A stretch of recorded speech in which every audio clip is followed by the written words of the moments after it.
Hello, everyone. We will begin in just a minute.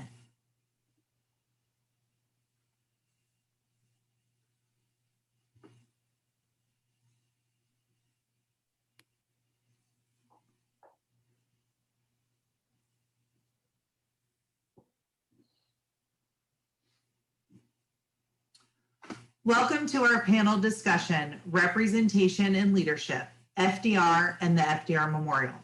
Tonight's event is hosted by the Institute of Politics, Policy, and History of the University of the District of Columbia and the FDR Memorial Legacy Committee. My name is Kelly Douglas. I am a white female with long blonde hair and glasses, and I'm wearing a blue shirt. My pronouns are she, her, and hers. I support the FDR Memorial Legacy Committee, and tonight I will serve as the facilitator. Before we get started, I have a few housekeeping tips. We do have two ASL interpreters on today's call, Paris and Cheryl. We are presenting in gallery view, so the interpreter should always be visible. You do not need to pin them. If you were to pin the current interpreter, it could prevent you from seeing the active interpreter after an interpreter change. Captions are available in Zoom. Click Show Subtitle in your Zoom menu bar to turn them on. We will not be sharing any slides or additional material this evening. You do not need to be on Zoom to access the call. We will read all questions out loud so that the content will be available to individuals calling in on the phone or who cannot see the visual content. The call is being recorded and we will be posting it to our website for future use. We will have a Q&A session toward the end of the discussion. You can submit your questions in the Q&A tab located on the bottom of your menu bar. You can email me at kelly@kdrcommunications.com. That's KELLY@kdrcommunications.com. I will also put that email address in the chat box. You can also press *9 if you are dialing into the call, and it will notify me you have a question. We ask that you do please reserve this option as an accommodation for people who need it or are only on the telephone. We have a large audience and I need to find and unmute anyone that raises their hand. So we want to prioritize people who cannot ask questions via other options. Now that we have covered those important points, we can get started with our program. It is my pleasure to introduce Mayor Sharon Pratt, Founding Director of the Institute for Politics, Policy, and History of the University of the District of Columbia. Mayor Pratt, the floor is yours. Well, thank you, Kelly. It's a great deal, my honor to be with you tonight. Yes, I am Sharon Pratt. I am a grandmother. I'm 5'1", and I am an African-American woman, somewhat lacking in melanin. I guess that sort of summarizes me. I am the founding director of the Institute of Politics, Policy, and History, housed on the campus of the University of the District of Columbia, but it is my distinct honor to be the host of the FDR Memorial Legacy Committee panel this evening. And we come to honor one of the most impactful presidents in American history. He is the one who led us out of the Great Depression and then provided enormous guidance and so that we prevailed against fascism at that time during World War II. He's also the longest serving president of the United States of America. And this Memorial Legacy Committee did great honor to him because it highlighted how this man who just towered over our nation, so much so that when he died, Americans weren't certain what to do because he had sustained us for so long, was a man also who throughout his presidency was in a wheelchair. So this is an important moment, this is an important memorial, and this is an important panel. And with us this evening, we have two signature personalities who played such an important role in bringing about this memorial. First, we have Senator Tom Harkin. Senator Harkin was the congressman out of Iowa starting in 1974. In 1984, he became the senator from Iowa until he retired in 2015. I can tell you, as a lifelong Democrat and one very active with the National Democratic Party, you could not even think about wanting to be president without first getting the blessings of Senator Tom Harkin. He is also the chief architect of the American Disabilities Act and has played a pivotal role in this memorial. And we're so privileged to have him with us. We also have Chris Roosevelt, and you might suspect by his name that he has some connection to the president we honor tonight. He himself is a very accomplished lawyer, having served as a prosecutor, I think in the state of New York, as well as a very ferocious conservationist. He also is on the commission for the Campobello Institute, and also an advocate for this wonderful memorial. And finally, we have with us Mary Dolan, the one who really leads all of us and leads this entire effort. She has the one who organized this event, does almost everything to honor our Franklin Delano Roosevelt, and she is the executive director. I now turn it over to the woman who's always in charge, Mary Dolan.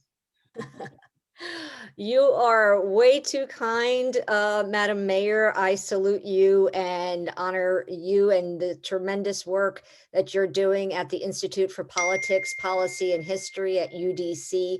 It is an absolute honor to moderate this discussion, and thank you very much for having us with you tonight. I am Mary Dolan. I'm co-founder and executive director of the FDR Memorial Legacy Committee. I am a white female with curly blondish hair, and I use she, her, and hers. Just a few opening words from me.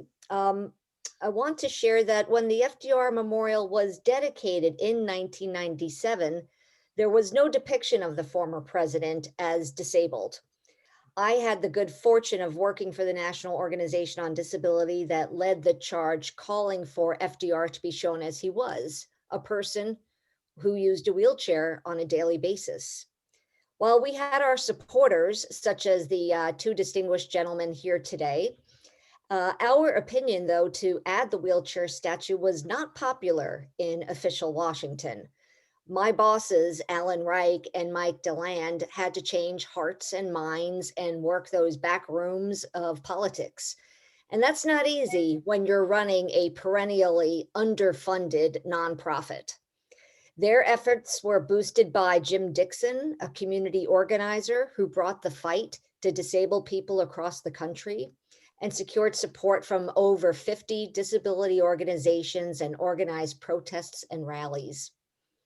Just before the 1997 dedication of the FDR Memorial by President Clinton, it was agreed that a depiction of FDR's disability would be added if we, those who asked for the statue, paid for it. This took an additional 4 years to create and fund the statue, but it got done. And 1.65 million was raised with major contributions from Peter Kovler and Gordon Gund. In 2019, Jane DeLand, the widow of Mike DeLand, Jim Dixon, and I co-founded the FDR Memorial Legacy Committee to tell this story of the fight for representation and to create educational programs to enhance the visitor experience at the memorial. On January 10th, just over 2 weeks ago, we celebrated the 20th anniversary of the dedication of the FDR wheelchair statue, which was created by renowned artist and sculptor Robert Graham. This panel discussion is part of our celebration to honor this piece of history about the FDR Memorial and the disability community. I want to thank Senator Tom Harkin and Mr. Chris Roosevelt for joining tonight. And you both have your videos on. Thank you, and your microphones. And I am going to start with a few questions to get our conversation going. And I would love to just start with Senator Harkin and take a few minutes, please, sir, and tell us about your connection to President Roosevelt. When did you first know about him, and what has his legacy meant to you? Well, first of all, Mary, thank you very much for having me on tonight, and going through files and looking at what led up to the addition of the statue of FDR in the wheelchair, I just noted that my first memo from you was 24 years ago. So you've been on this a long time, and I thank you for that. Mayor Pratt, it's an honor to be with you. I hope that very soon we can say that the University of the District of Columbia is located in the state of the District of Columbia, fully represented by congressmen and 2 senators in the US Congress. So I hope that happens very soon.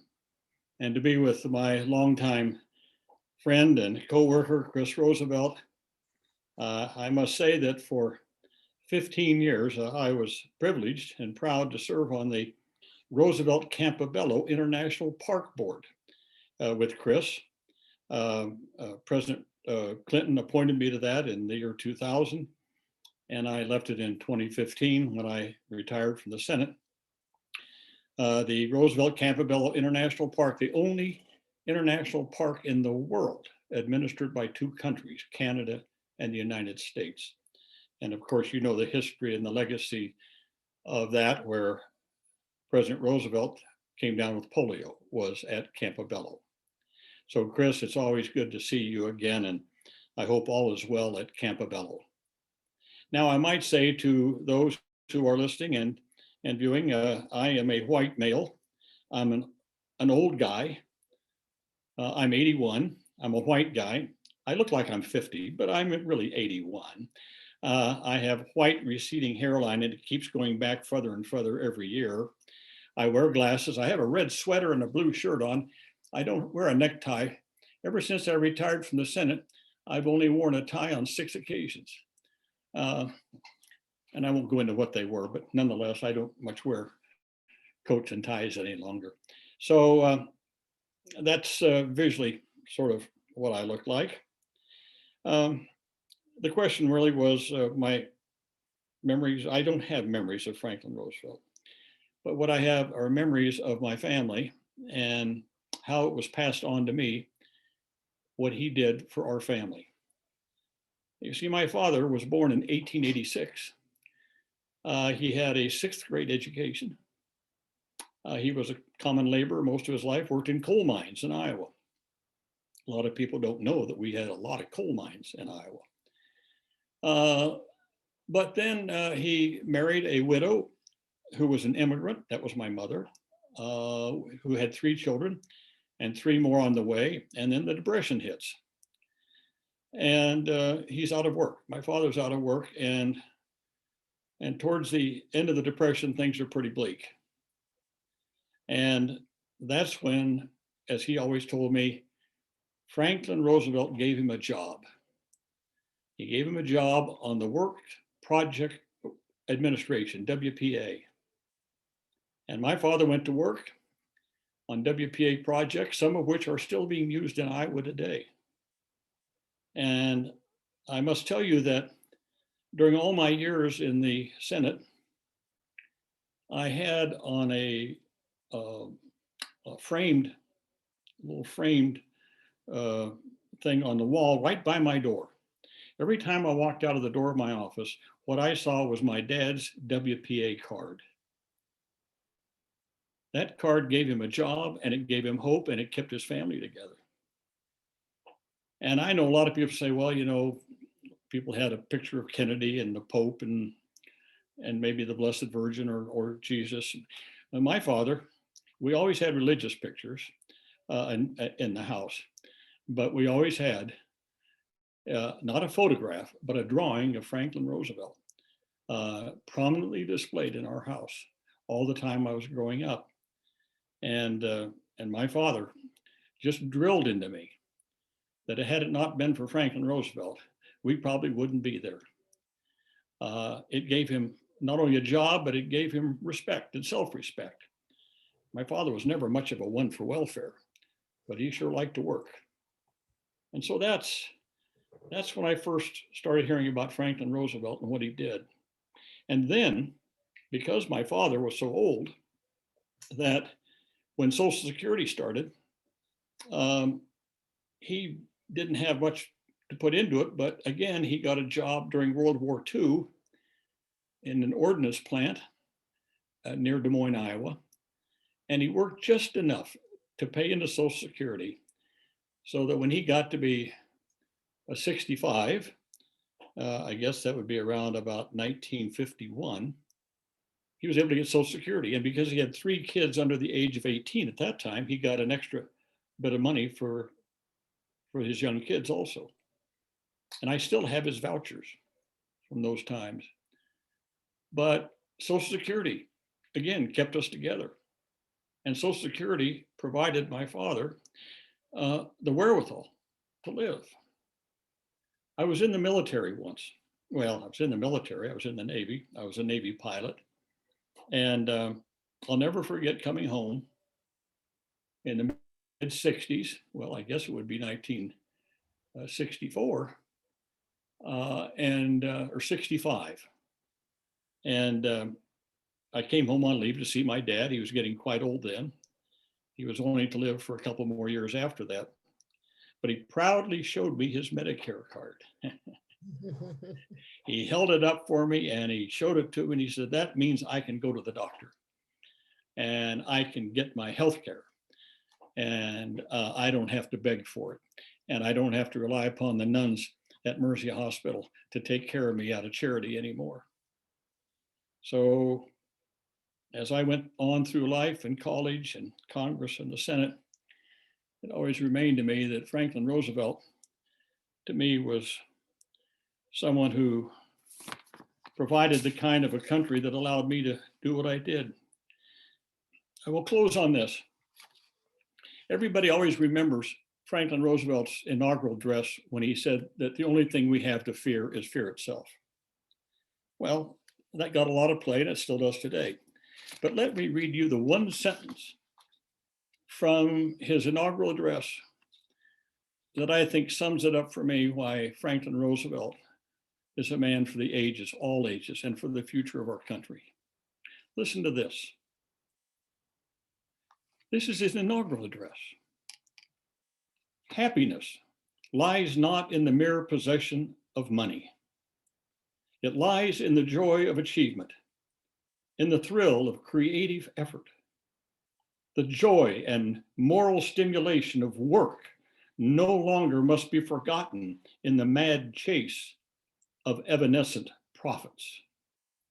These dark days will be worth all they cost us if they teach us that our true destiny is not to be ministered unto, but to minister to ourselves and to our fellow men. To me, that's what our country should always be about. Thank you. Thank you so much, Senator. That is beautiful. And I would give that one definitely an amen for that. Chris Roosevelt, your name is a giveaway, but could you share with us some of being raised a Roosevelt, what you learned about your grandfather and what that has meant for you? Well, thank you, Mary. I'd also like to thank Mayor Pratt and the Institute at the University of the District of Columbia for hosting this. I am Chris Roosevelt, and I am a grandson of Franklin and Eleanor Roosevelt. And I too am a mature white male with less hair than I think most other people on the program. And I too wear glasses, and I prefer the pronouns of he, him, and his. And as a grandson of both Franklin and Eleanor, you cannot ask for two more significant examples to guide your life by. Both have had impact and influence on my life.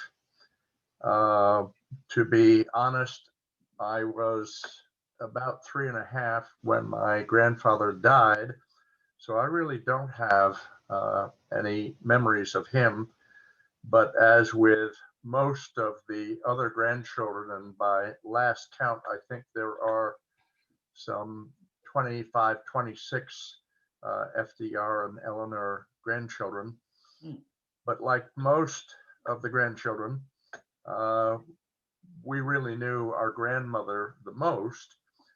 And my sense is that while I think she probably had more of an influence on me in my life than my grandfather did, the key factor, I believe, is that she probably had more of an influence on him, my grandfather, than anybody has ever estimated since that time. We'll get back to that in a minute. It's interesting because I come from two American families, and my mother's family hated my father's family, interestingly. And as with many people who were from a more well-to-do or wealthy position at that time, they considered FDR to be a traitor to his class. And in hindsight, and in my view, that's a good thing to say about him. Clearly, one of the most significant impacts on his life that led to a lot of his characteristics was when he encountered polio. And I think we all need to recognize that he lived with polio for about or slightly more than half of his life.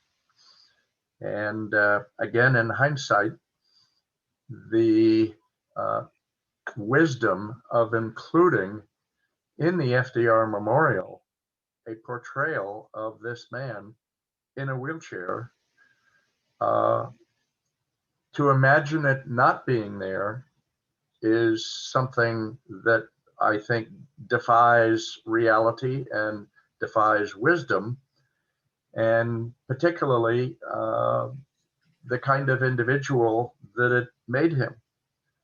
I think of a number of words like willingness, willingness to be an example of what an enormously challenged individual may accomplish. The growth in him markedly from the time he encountered polio, of care, compassion, understanding of others who are challenged or disadvantaged is just remarkable. Openness, frankly, to his wife's nagging, as he sometimes put it, but most importantly, her compassion and respect for other human beings, and particularly her sense of equality of and for other people. While I think that Eleanor has most often not been given credit for a lot of her nagging and her ideas and concepts, I think it's just remarkable when you read what she would write about in her daily newspaper column and in other communications and correspondence, the basic values and principles that were part of her life that led to so many things that ended up being part of the New Deal. But getting back to FDR and what this 20th anniversary is really all about, my recollection, and not personal, but from reading and listening to others, and frankly, I look at this particular program that we're all on tonight as a terrific learning experience for me, And I'm hoping one might consider the suggestion that the recording of what Tom Harkin had to say about his and his family's experiences during that period might be preserved and perhaps most importantly made available as part of an education and outreach program of the FDR Memorial, because I have seldom heard a more personal and articulate and heartfelt description of what so many families went through during that period. So just an idea to suggest. But FDR, above all, was a master strategist and a master politician. And I mentioned that because I think it has a lot to do with one of the questions that I think Mary is going to steer us through, which she's touched on a little bit, which is, why is it so important that we have a portrayal of and an understanding of his disability, how he had to live with daily challenges in the most basic elements of life without a lot of complaint, and at the same time rise to such a level of being that master strategist and that master politician, but with values and principles that have essentially dominated this country since the New Deal and since his time as president. It's almost unimaginable to me to think about the initial and then the daily pain and challenges that he went through of living paralyzed from the waist down and needing help. A gentleman assistant, literally 24/7, 365 for the most basic everyday functions. The mental and the spiritual strength and courage that he had to develop to keep on going, much less to be the international national leader that he became, are mind-boggling. Nothing short of amazing. And that alone, I think, is enough of an example for all of us to follow, and most importantly, for all of us to recognize as a truly necessary part of the FDR Memorial, and one that I hope continues to be a strong example for many visitors that get to DC and get to go to the memorial. And that's all I'll say for now. That's great. Thank you. Thank you, Chris.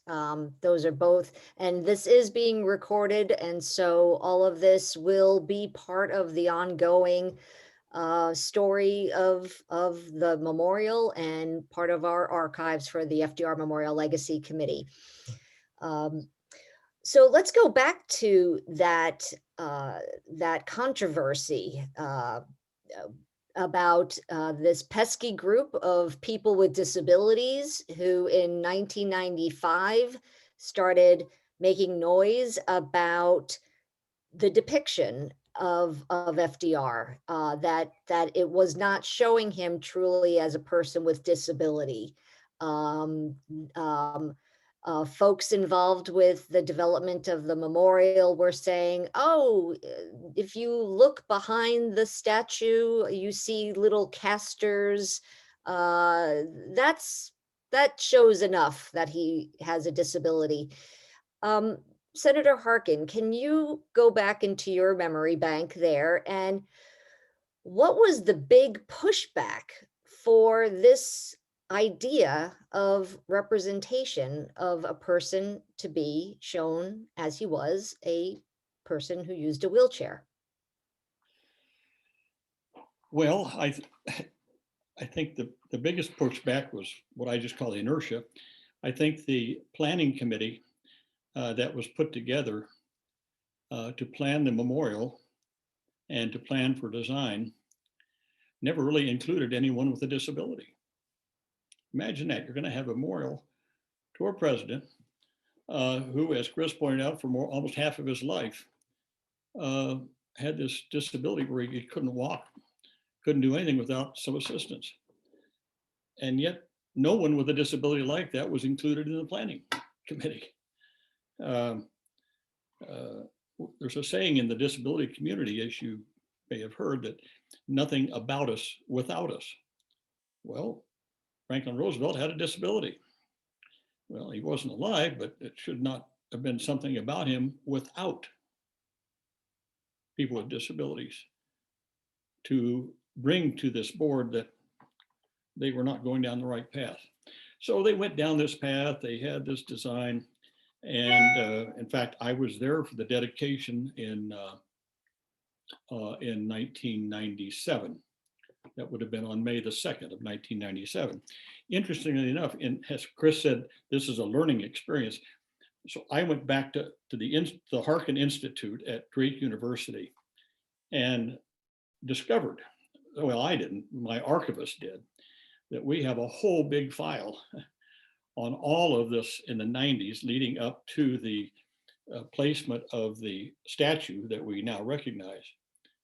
And in going through that, just actually today, going through a lot of this online, it became clear to me that two things were happening at that time. First of all, we passed the Americans with Disabilities Act, of which I was, as you mentioned earlier, the chief co-sponsor, chief sponsor of that bill. About the time, this was about 95, 96, we were focused mostly on the built environment, on how we can change it so that people can get around, you know, things like curb cuts and ramps and widened doors and accessible bathrooms, things like that. About that time, as you mentioned, the National Organization on Disability and Alan Reich and you, Mary, and others got wind of this new design for the memorial. And guess what? There wasn't anything in there really that showed Franklin Roosevelt really with a disability, with his disability. So that's then became the effort to include it. Well, here's what I say about inertia. Here's the planning committee. They had the design, they had the artist, everything was set to go. And yet along comes this group of persons with disabilities saying that we need something else. We need to add something. And so that persisted in 1996. I must be honest with you, I was not really a part of that at that time. I was probably busy running for re-election in 1996, almost lost that time. But right after that election is when I became fully aware of what was going on, and my papers show that on May the 2nd of 1997, we dedicated the memorial without the statue, dedicated the memorial. I have in my file here a letter that I wrote to President Clinton on April the 17th of 1997. So this was about 3 weeks before the dedication, and I knew Clinton was going to dedicate the memorial. And I said, "Dear Mr. President, as we discussed the other day," now I don't know, I must have had a talk with Clinton or something, I don't remember that. But as we discussed the other day, I believe it is essential that the FDR Memorial include a statue depicting FDR in a wheelchair. Future generations of Americans need to know that it took a disabled president to lead a disabled nation. FDR symbolizes the simple yet profound truth that disability is a natural part of the human experience, that in no way diminishes the ability of a person to fully participate in all aspects of American life. I want you to know I am personally committed to do whatever it takes to ensure that an additional statue is added to the memorial. I look forward to working with you and others in achieving this critical outcome. Well, 3 weeks later, we all go down there and he dedicates the memorial. But I also know that in the back of his mind was the fact that there was a group, of which I was now a member, pushing to add this statue. And so he knew when he dedicated it that it wasn't complete, and it wouldn't be complete until we had that statue that now graces the entranceway. So those are my earliest. I have a lot more recollections of what happened in 98, 99, and 2000, because the statue of the wheelchair was dedicated on January the 10th of 2001, just before Clinton left office. Thank you, Senator. Yes. And that January 10th, 2001 was probably one of the coldest days in history in Washington. We were all freezing, but it certainly was one of the most momentous occasions at that time, my young career. But Chris, one of the big moments I recall on staff at the organization was coming over at the fax machine, not a lot of emails at that time, was a letter that was coordinated by you and your cousin, Ann Roosevelt, and included 14 other grandchildren of Franklin and Eleanor Roosevelt. That letter, one sentence that stood out to me, said it would be a disservice to history and to the public's interest if the impact of polio on the man were to be hidden, very much in line with what you just said earlier today. What led you to take that leadership role? And you also went on to really work very closely with us in our negotiations with the Park Service and really helping get that statue in place with all that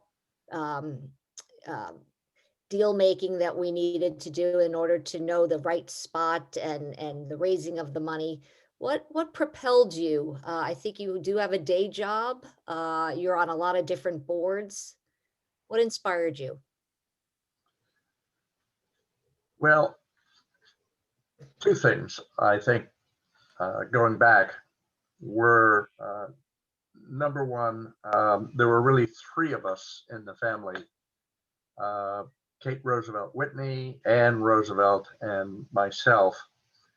I'm not sure, but I believe that Ann or Kate knew Mike Dolan pretty well, knew of NOD, the organization that spearheaded so much of this effort, and probably did a little bit of what one might call today manipulation behind the scenes to put Mike directly in touch with me. And I then had the great opportunity to meet Alan.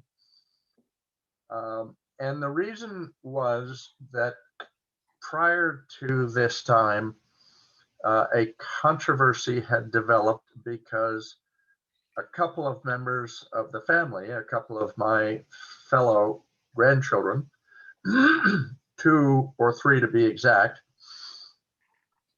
had publicly made known through letters to various important newspapers and other avenues that they opposed adding a statue to the FDR Memorial that would have depicted FDR in a wheelchair very plainly and very distinctly. And a number of us who were not of that point of view really started getting together, and then in coordination with NOD and Mike Dolan and Alan Wright, started thinking about how we really had a responsibility to make a different point of view from the family available. And we were very confident that the majority of the family by far was deeply interested in and dedicated to making sure that this got accomplished, and we wanted to be of whatever help we could be. The basis for the controversy was that the 2 or 3 members of the family that opposed it were of the belief that FDR had gone so far out of his way in so many efforts to not, and more than FDR, it was his whole entourage and the people around him went out of their way to prevent and prohibit newspaper photographers and others from photographing him, either using his crutches or any kind of photograph that would display his metal braces or in a wheelchair. And I think to date, there have only been discovered probably 3, maybe 5 photographs that actually show him very clearly in a wheelchair. And those members of the family and some others throughout the country felt that this abhorrence of being depicted with his disability was absolutely critical to the decision, and that it would be a violation of FDR's wishes to, in fact, allow this to happen. The rest of us had, I think, more information and more exposure to the facts that, in fact, the president, whenever he thought it would be of benefit to his audience, would in fact appear either with crutches or clearly with his braces or in a wheelchair. And the kinds of examples were, and you've got to remember that for a long period of time, we were in a war, and there were many of our so-called boys coming back from the war injured with often very, very severe disabilities.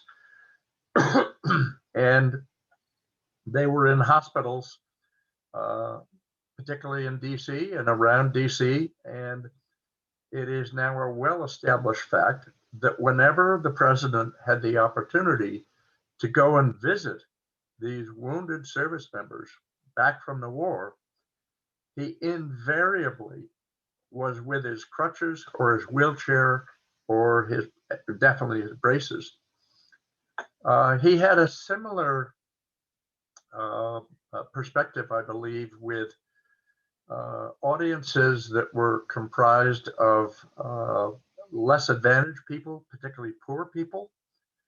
And there are at least 1 or 2 examples of his appearing in DC before an almost entirely African-American audience at Howard University, where he very clearly was willing to show himself with crutches and a wheelchair. And why this discrepancy? Well, those of us who supported the proposal believe that, in fact, the strategist and the politician who I referred to before very consciously understood what an example he could be to a wide variety of people who were disadvantaged or challenged or poor or disabled or wounded, that here is the President of the United States, who became at a relatively modest age paralyzed from the waist down, the President of the United States, first governor of the state of New York, and then onwards to becoming the president. And we felt that, and obviously some of this is putting ourselves in his shoes, so to speak.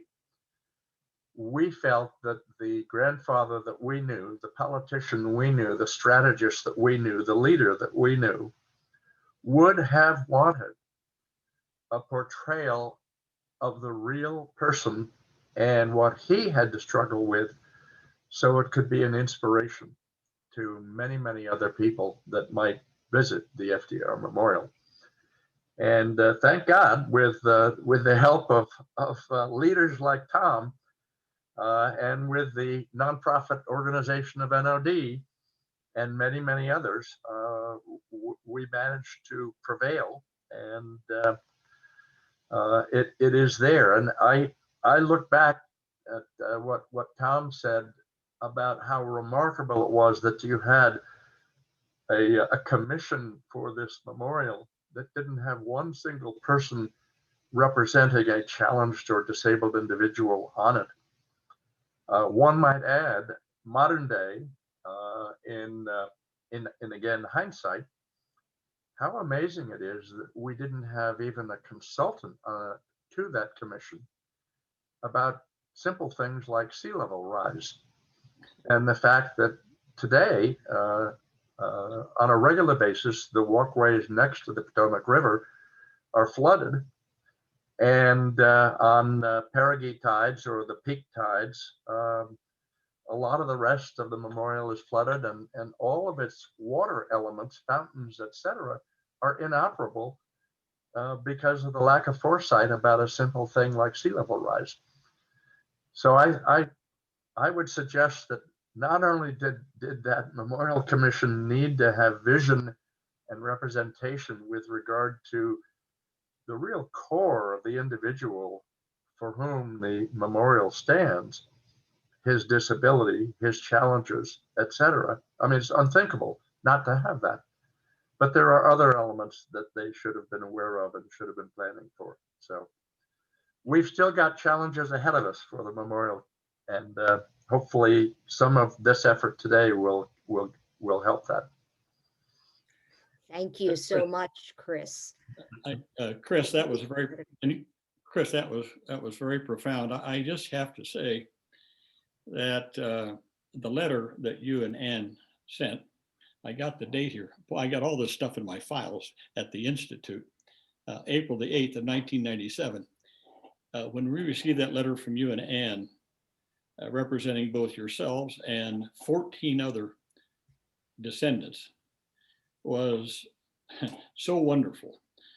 And here's why. I want to speak very frankly. I did not know you, Chris. I didn't know Ann. There was only one Roosevelt that I knew at the time, and that was David. And he was from Cedar Rapids, Iowa. He lived in Cedar Rapids, Iowa. He was my constituent. He was very supportive of me in my campaigns, especially in 1996, my reelection. And he was opposed from the beginning to having this statue. And so getting this letter from you and 14 others was just a godsend, because David, being on the commission, was there in the room with people like Senator Inouye and Senator Hatfield, Senator Levin, all of whom I had to deal with on this issue. But then when we got that letter, it's sort of, wait a minute, what's going on here? And I had a lot of talks with David. He was a nice person. I loved David. He was a great guy, but he just got this mindset. But, you know, in true Roosevelt fashion, being a person of liberal mind, which I mean, being willing to accept new facts and new data and change one's position based upon that, David then later wrote a letter in 1999, July 23rd, 1999, basically saying, as you are well aware, for several years, I voiced my opposition to the addition of a depiction of my grandfather's disability, blah, blah, blah, blah, blah. Today, however, I gladly add my voice of support for the completion of the new edition. And he went on and on. So thanks to you and Ann and other members of your family. And I think people in the disability community, Mary, perhaps you, I don't know, but I know others met with David and really opened his eyes as to, I think, what Chris was referring to, and that is that if FDR thought he could give courage and courage and determination to any person or group of persons, he would do that. And what this statute did was just that. It gave encouragement and enthusiasm and this sense that that your disability doesn't mean you're not a whole person, doesn't mean you can't achieve wonderful things. So the statue and seeing David come around on that was just wonderful. And so I just wanted to add that little aside that Chris and Ann and their endeavors to get the rest of the Roosevelt family together was just key, I think, in getting this turned around. Absolutely, absolutely. I'd like to read off a comment that we received in the chat from a dear friend of mine and someone who's quite well known in the UDC world, Christopher Bell, who's chairman of the board of trustees at UDC. Very enjoyable presentation. I think it's fascinating that FDR's experiences with polio and his disability enabled him to see the need for inclusion among marginalized groups and found expression in such measures like his informal Black cabinet. This ability to empathize with the plight of others that do not look, walk, act, or live in the way majority members of our society do has severely eroded in our policymakers and has led to problematic policy outcomes. Thank you, Chris Bell, very much for that comment. And in fact, we are very excited about our burgeoning relationship with UDC so that we can study these continued stories that about the FDR era that need some further investigation and further bringing into the curriculum of schools, such as the story of the Black cabinet, the influence of luminary African Americans on the administration of Roosevelt, and of course, embedding this story of disability into schools. We'd love to open this up to questions from the audience. Kelly has some directions about that. I think she's just put that in the chat. And I'm going to ask Kelly if she has a question from the audience that you'd like to voice for us. Yes, just as a reminder, I did just put in the chat that there are multiple ways you can submit questions for the last 10 minutes we have. They can be submitted in the Q&A tab located on the bottom of the menu bar. You're welcome to email me at kelly@katie.com, or you can press 9 if you're dialing into the call to raise your hand. So we did receive one question while you all were having that lively conversation, which was so intriguing. I've learned a lot tonight, actually. Are there any concerns regarding the future of the memorial? Chris, you mentioned with the flooding around the tidal basin. Do anybody else have anything they'd like to share or thoughts on the future? Well, I will plead innocent if anybody thinks that I put that questioner up to raising the issue, but it's a terribly important issue, and it speaks so broadly to the reality that whatever the memorial, and in this particular case, there are two memorials that are significantly challenged by the changing environment. The Dr. Martin Luther King Jr. Memorial and the FDR Memorial, there really has to be some very significant planning in the future. I made a joke in one of our earlier sessions planning for this evening that the Roosevelt family is from Holland, and if we can't appeal to our family members or brethren in the Netherlands to help us with keeping the sea out of the memorials around Washington, D.C., then we probably should change our heritage from Dutch to some other nationality. In fact, the Park Service, as I understand it, the Interior Department, has a current study going underway in which I believe, Mary, at least 5 proposals have been solicited and delivered. And it's frankly a bit dismaying to learn about the proposals and to learn about how easily we can just simply relegate memorials such as these two to very unimportant places in our lives going forward. And my personal sense is that a wide range of entities, individuals, nonprofits, public interest groups, and probably the King family and the Roosevelt family ought to be involved in monitoring and studying the present proposals and probably making some pretty strong suggestions about the importance of using the examples of these two amazing Americans and what they contributed to our society going forward, and not relegate them to either moving them someplace else or reduction in size or whatever.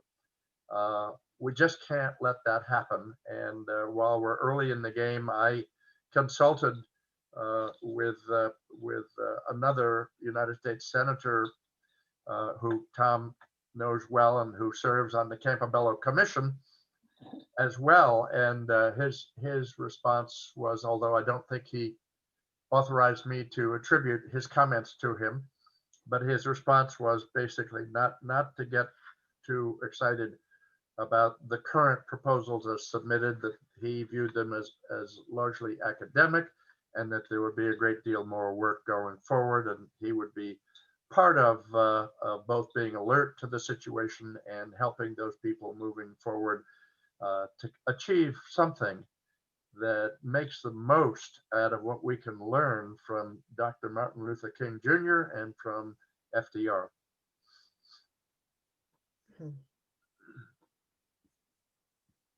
I'll just jump in there for a minute, please. And I do have to do a shout out to the Lin-Manuel Miranda Hamilton lyric. It all comes down to the room where it happens. So, you know, if the Roosevelt family, the King family, and those who care about those memorials are not in those rooms where it happens when we're discussing the future of the memorials, from the infrastructure to also the educational materials that will be developed, then it will miss representation. And this word representation is something that is very important for tonight, because that's what the disability community fought for, not just in 1995 to 2001 for the statue, but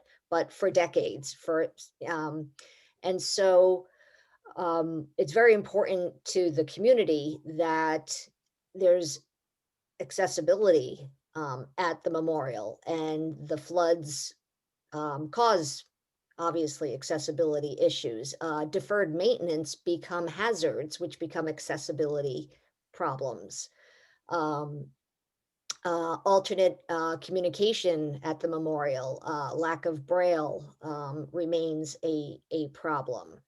And you know, Senator, perhaps you know, you've seen a lot of memorials get built. I'm just wondering, you know, how do we make sure that in the face of $12 billion of deferred maintenance across the country at National Park Service sites, how do we make sure that this memorial gets its due? Well, I don't want to be flippant about it, but I guess the answer is Congress. You've got to get members of the House and the Senate who are willing to both authorize, but to appropriate the money that's necessary. Now, Chris can tell you, since all the years I was on the Roosevelt Campbell Commission, Chris was either the chair or the vice chair, because it goes from Canada to the US and back and forth. And I'm sure he could regale you with all kinds of stories about deferred maintenance and trouble with getting appropriations. And look, we need some strong advocates. And I am hopeful that President Biden will be one of those advocates. I know how strongly he feels about the legacy of Franklin Roosevelt. I know how strongly he feels about the New Deal and the programs of the New Deal that brought us together and unified us as a country. Does that sound familiar, about unity? So I'm hopeful that with President Biden and a couple of 2 or 3 real stalwarts in the Senate and House, we could get this deferred maintenance money in there. And again, what are we talking about? We're talking a lot about infrastructure, about putting more money into this is infrastructure. Well, you might say, well, these are parks. Yeah, but people go to parks. People travel. They get in their cars. They travel by plane or train. They go to our national parks. That's economic activity. And so we've got to stop looking at our national parks as a throwaway. Think about it as part of our infrastructure that will both provide meaningful jobs for people over a long period of time, but also provide good economic activity for not only the people around the park, but for people who want to go and travel and visit the national parks. So think about it as an economic positive for our country to rejuvenate and rebuild and modernize our national parks. And Thank if you. I could weigh in, Mary, Please. you know, we have 2 new senators from Georgia, so they would have a vested interest, I think, in protecting the Martin Luther King Memorial. I tried to get Gillibrand, and she did try for today, but Schumer and Gillibrand, you know, from New York. I mean, I think make it personal. I mean, Senator Harkin knows better than I, but since we have 2 new senators, I think they'd be hard put not to care about this issue. And then we'd have champions in the Senate. At least that's my thought. If I could just add a coda to that, Mayor, thank you for pointing that out. But Georgia happens to be the home of Warm Springs, That's right. with the Warm Springs Rehabilitation Institute, which was started by FDR, which was basically his second home during his entire period of trying to get used to living with polio and being disabled. And I would suspect that we would find a very open-minded audience in our 2 new senators from Georgia about the possibility of backing maintenance and proper restoration of the memorial. Right, that's great. You know, good point. Mayor, I might just add, having been a visitor, of course, to Warm Springs on more than one occasion, 2 of the initial programs started by FDR when he became president came from his experiences in Georgia, the Rural Electrification Program and the Civilian Conservation Corps. Both came out of experiences that he had in Georgia. Wow. Well, I cannot thank you all enough. On behalf of the Institute for Politics, Policy, and History and the FDR Legacy Memorial Committee, we thank everyone for participating in tonight's discussion. For more information, please visit our websites. I will place both addresses in the chat box for your convenience. We will be posting the recording of this discussion probably tomorrow morning. And we just thank you all so much and have a great night. Thank you, Kelly. Thank you, Mary. And it was an honor to be with you, Senator, and as you as well, Chris Roosevelt. It was an honor. Thank you. Thank you, Mayor. Thank you. Enjoyed being with you all, and thanks for sponsoring this. Yes, indeed. Thank you very much. And remember what I said, Mayor, it's going to About be, the state, I loved it. yeah, you're going to have a university of the state. That's right, I loved it. Great to see you again. Good to Thank see you, Chris. Thank you, Thank you all. Mayor. Thank you, Chris. Thank you, Senator. All Thank right, you very Good much. night, everyone. bye-bye. Thanks to everyone. For all your